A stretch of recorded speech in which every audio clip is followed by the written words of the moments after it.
প্রকৃতির সবচেয়ে মৌলিক আর শক্তিশালী বলগুলোর মধ্যে একটা হল চুম্বকত্ব। চলুন আজ এর রহস্যটা একটু ভেদ করা যাক। আচ্ছা, মূল প্রশ্নটা কি? প্রশ্নটা হলো, একটা সাধারণ জড় পদার্থ, ধরুন এক টুকরো ধাতু, সে কিভাবে বোঝে যে কখন আকর্ষণ করতে হবে আর কখন বিকর্ষণ? মানে দুটো একেবারে বিপরীত শক্তি, আকর্ষণ আর বিকর্ষণ, একই জিনিসের মধ্যে একই সময় কিভাবে থাকতে পারে? এটাই তো আসল ধাঁধা।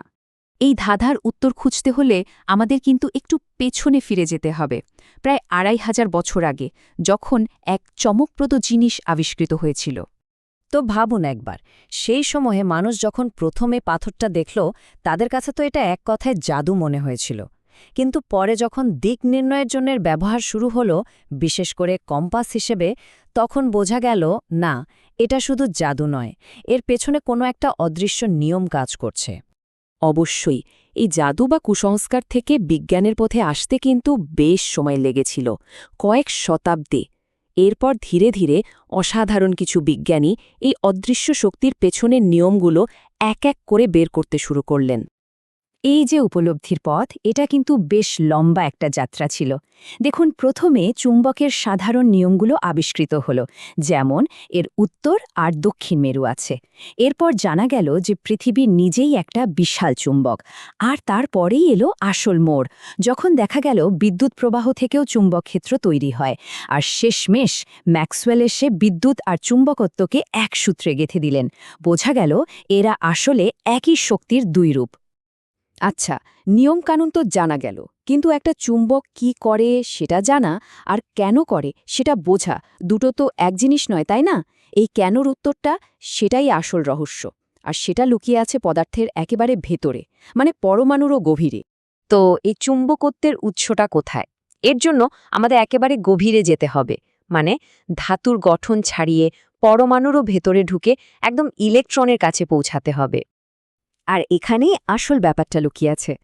চুম্বকত্ব কিন্তু বাইরে থেকে যোগ করা কোনো কিছু না, এটা পদার্থের মূল কণাগুলোর, মানে ইলেকট্রনের একেবারে নিজস্ব একটা অন্তর্নিহিত বৈশিষ্ট্য।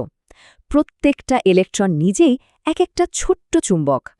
ব্যাপারটা অনেকটা এরকম, প্রত্যেকটা ইলেকট্রনের একটা স্পিন বা ঘূর্ণন আছে। এটাকে ভাবা যেতে পারে একটা ছোট্ট গ্রহের মতো, যার একটা উত্তর আর একটা দক্ষিণ মেরু আছে। তো এই স্পিনটা হয় ওপরের দিকে মুখ করে থাকে, যাকে আমরা বলছি স্পিন আপ, অথবা নিচের দিকে, মানে স্পিন ডাউন। এখন বেশিরভাগ পরমাণুতে কি হয়, ইলেকট্রনগুলো একা থাকে না, জোড়ায় জোড়ায় থাকে। আর একটা জোড়ার মধ্যে একটা স্পিন যদি আপ হয়, অন্যটার হয় ডাউন। ফলে ওদের বিপরীত চৌম্বক শক্তি একে অপরকে পুরোপুরি বাতিল করে দেয়। ফলাফল, কোনো নিট চৌম্বক প্রভাব দেখা যায় না। কিন্তু কিছু কিছু পরমাণুর ক্ষেত্রে, যেমন ধরুন লোহা, সেখানে কিছু ইলেকট্রন একা বা বিজোড় অবস্থায় থেকে যায়।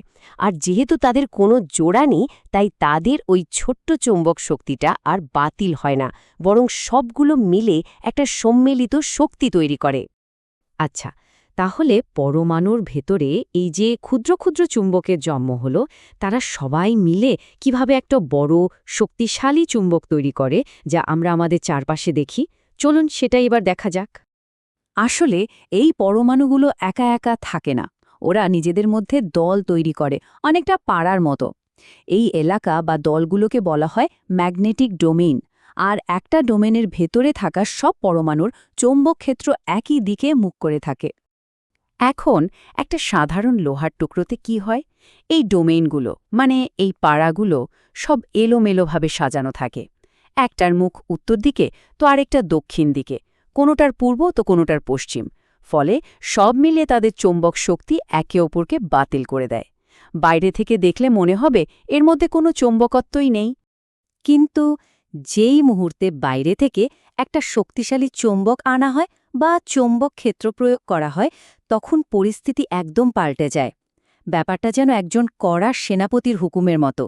তার হুকুম পেয়ে ওই এলোমেলো ডোমেনগুলো সবাই একদিকে মুখ করে সারিবদ্ধ হয়ে যায়। আর তখনই ওই সাধারণ লোহার টুকরোটা একটা শক্তিশালী স্থায়ী চৌম্বকে পরিণত হয়। তবে গল্পটা এখানেই শেষ নয়। আরও মজার ব্যাপার হলো সব পদার্থ কিন্তু চুম্বকের প্রতি একই রকম আচরণ করে না, এদের মধ্যে বেশ কয়েকটা ভাগ আছে। এখানে একটা পুরো স্পেকট্রাম দেখা যায়। যেমন ফেরোম্যাগনেটিক পদার্থ, লোহা, নিকেল এগুলো চুম্বকের প্রতি খুব শক্তিশালীভাবে আকৃষ্ট হয়। আবার প্যারাম্যাগনেটিক পদার্থ যেমন অ্যালুমিনিয়াম এরাও আকৃষ্ট হয়, তবে খুব দুর্বলভাবে। আর সবচেয়ে অবাক করার মতো হলো ডায়াম্যাগনেটিক পদার্থ যেমন পানি বা গ্রাফাইট। এরা কিন্তু আকৃষ্ট হওয়ার বদলে চুম্বক থেকে দুর্বলভাবে বিকর্ষিত হয়। আর কিছু পদার্থ আছে যারা কোনো প্রতিক্রিয়াই দেখায় না। তো এতক্ষণ আমরা অণু পরমাণুর জগতে ছিলাম। এবার চলুন একটু জুম আউট করে দেখি আমাদের এই চেনা পৃথিবীতে আর মহাবিশ্বের বিশাল পরিসরে এই শক্তির ক্ষমতাটা ঠিক কতটা। বিজ্ঞানীরা হিসেব করে দেখেছেন এই তড়িৎচুম্বকীয় বল মহাকর্ষ বলের চেয়ে প্রায় 10-এর পিঠে 38টা শূন্য বসালে যে সংখ্যাটা হয় তত গুণ বেশি শক্তিশালী। মানে সংখ্যাটা এতটাই বিশাল যে ঠিকমতো কল্পনা করাও কঠিন। এই অবিশ্বাস্য শক্তির একটা সহজ উদাহরণ দিই। ভাবুন তো, ফ্রিজের দরজায় লাগানো ছোট্ট একটা চুম্বক যখন একটা পেপার ক্লিপকে ধরে রাখে তখন কি হয়? ওই ছোট্ট চুম্বকটা কিন্তু ওই এক বিন্দুতে আমাদের পুরো পৃথিবীর মহাকর্ষ টানকে হারিয়ে দিচ্ছে। এতটাই শক্তিশালী এই বল। আর এর প্রভাব আমাদের চারপাশে প্রায় সবখানেই। ইলেকট্রিক মোটর থেকে শুরু করে জেনারেটর, কম্পিউটারের হার্ড ড্রাইভে ডেটা স্টোর করা, চিকিৎসার জন্য এমআরআই মেশিন, জাহাজের কম্পাস, এমনকি পৃথিবীর যে চৌম্বক ক্ষেত্রটা আমাদের সূর্যের ক্ষতিকর বিকিরণ থেকে বাঁচিয়ে রাখে, সেটাও তো এই শক্তিরই খেলা। বলা যায় পৃথিবীতে প্রাণের অস্তিত্বই এর ওপর অনেকাংশে নির্ভরশীল। তাহলে এই যে অদৃশ্য শক্তি যা আমাদের অস্তিত্বের জন্য এতটাই জরুরি, এটা আমাদের একটা বড় প্রশ্নের সামনে দাঁড় করিয়ে দেয়, তাই না? যে মহাবিশ্বে এমন আর কোন কোন অদৃশ্য শক্তি লুকিয়ে আছে যা সবকিছুকে নিয়ন্ত্রণ করছে?